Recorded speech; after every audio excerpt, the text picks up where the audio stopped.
Semua orang bisa tersenyum. Ada yang betul-betul senyum, ada yang hanya meringis.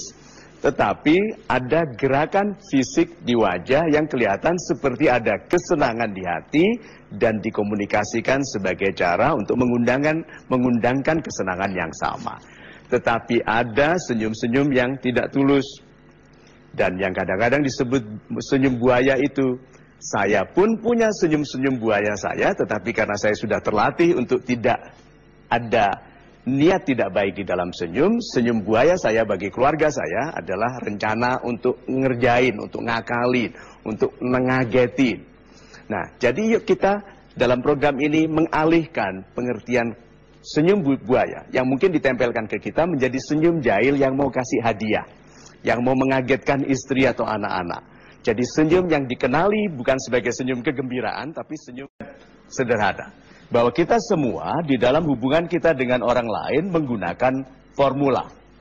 Dan formula ini tetap dan pasti. Formula ini kita gunakan untuk menyukai orang atau untuk fall apa? Oh, yang muda-muda cepat sekali.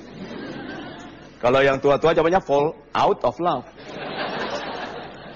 Oke, menyukai untuk fall in love. Termasuk formula untuk membenci. Bayangkan sekarang, kalau kita gunakan formula ini dengan salah.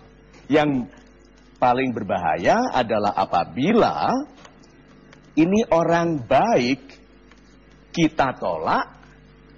Orang yang tidak baik, kita izinkan dekat. Karena formula kita yang salah.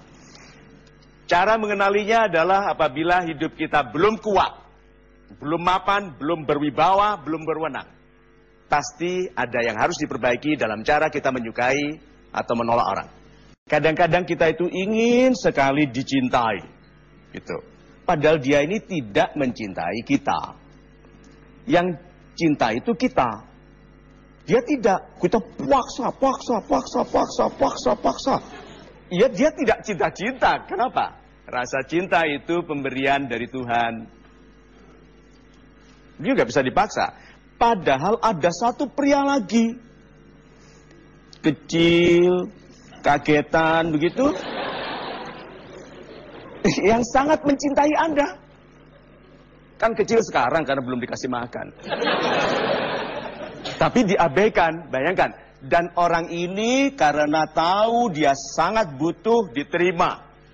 Lalu selama hidupnya disiksa sebagai pelayan. Karena yang menghamba. Nih. Nah ini loh yang katanya orang, janganlah kebutuhanmu untuk menghamba itu menelantarkan hakmu untuk berbahagia. Itu sebabnya tegaslah. Kalau baik itu dari Tuhan. Kalau tidak baik dari mana? Dari Tuhan supaya pindah ke yang baik. Nah jadi kalau begitu, ibu anjurannya adalah tegas yuk. Tegas.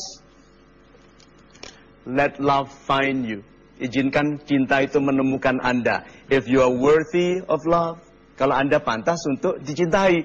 Karena wanita yang baik untuk pria yang baik dan sebaliknya. Berbahagia. Nah biasanya perbaikan paling sederhana. Ini sahabat Indonesia yang super. Jangan kecil hati dulu apabila pernikahan Anda tidak bahagia. Atau apabila hubungan Anda dengan calon, dengan tunangan, atau dengan pacar tidak bahagia. Perbaiki bahasa cinta di antara Anda berdua. Bahasa cinta yang digunakan oleh setiap orang tidak sama. Ada yang merasa dicintai kalau dimasakkan. Ada yang merasa dicintai kalau elus-elus pundaknya. Terima kasih Bune telah kau lahirkan anak-anakku. Wah itu dia meleleh itu. Ya toh? Ada yang tidak peduli itu semua. Asal mana berliannya. Gitu.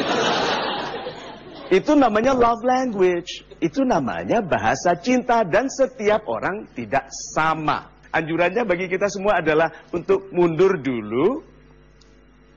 Tarik kembali gergaji yang kita gunakan untuk menyiksa hubungan ini, ditarik dulu, lalu kita lihat, mungkin aku salah cara bicaranya. Mungkin aku salah mengerti apa yang diinginkannya. Padahal sebetulnya dia orang baik yang dikirimkan oleh Tuhan kepadaku, tetapi aku sedang menyiksanya karena kemalasanku untuk mengerti. Fundamental di dalam kasih sayang, dalam cinta adalah dua. Yang satu adalah pemberian. Yang kedua adalah pelayanan. Kalau ada suami istri tidak saling melayani atau tidak melakukan sesuatu yang melayani satu sama lain, itu bukan pernikahan. Yuk sekarang, pemberian. Bahasa cinta. Pemberian itu bisa, halo, apa kabar? Ke istrinya sendiri loh Pak. Nyapa begitu, banyak orang lihat istrinya. Ya, ini tahun baru, kalau ketemu istri, selamat pagi. Istri lari sebentar mungkin, balik lagi ya. Berikan, dan katanya Khalil Gibran, tidak ada pemberian yang lebih indah daripada when you give yourself. Berikan diri. Jadi kalau begitu, perbaiki kualitas hubungan dengan membanyakkan pemberian. Jangan sepelekan pemberian. Pemberian, gift is the fundamental quality maker dalam keluarga. Beri. Hadiah apa saja, ulang nanti berikan sesuatu. Yang kedua, yang Anda lakukan untuk melayaninya apa? Bisa dibayangkan suami baru pulang dari kantor. Halo, aku lapar. Ada tuh di oven, ambil sendiri. Istrinya nonton, menanti penampakan di TV. Coba.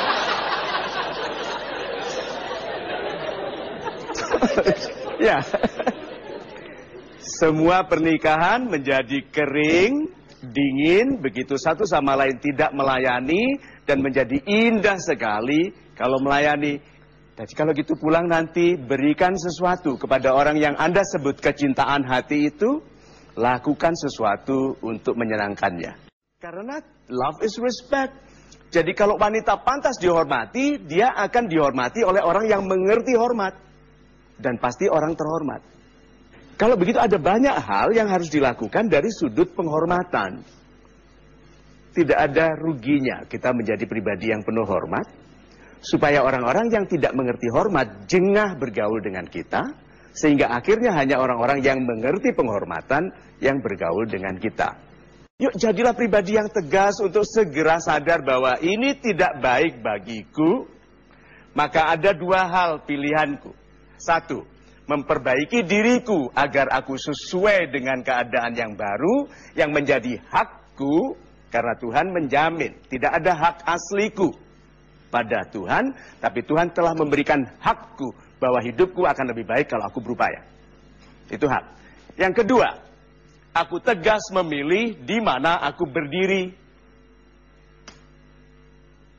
Aku dilahirkan untuk jadi pribadi mulia yang tidak untuk menerima perendahan.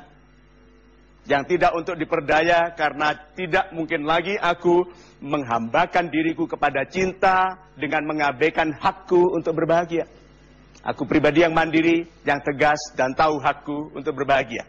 Jadi berhati-hatilah terhadap upaya orang untuk mengambil keuntungan dari selain hanya menjadi sahabat bagi jiwa kita.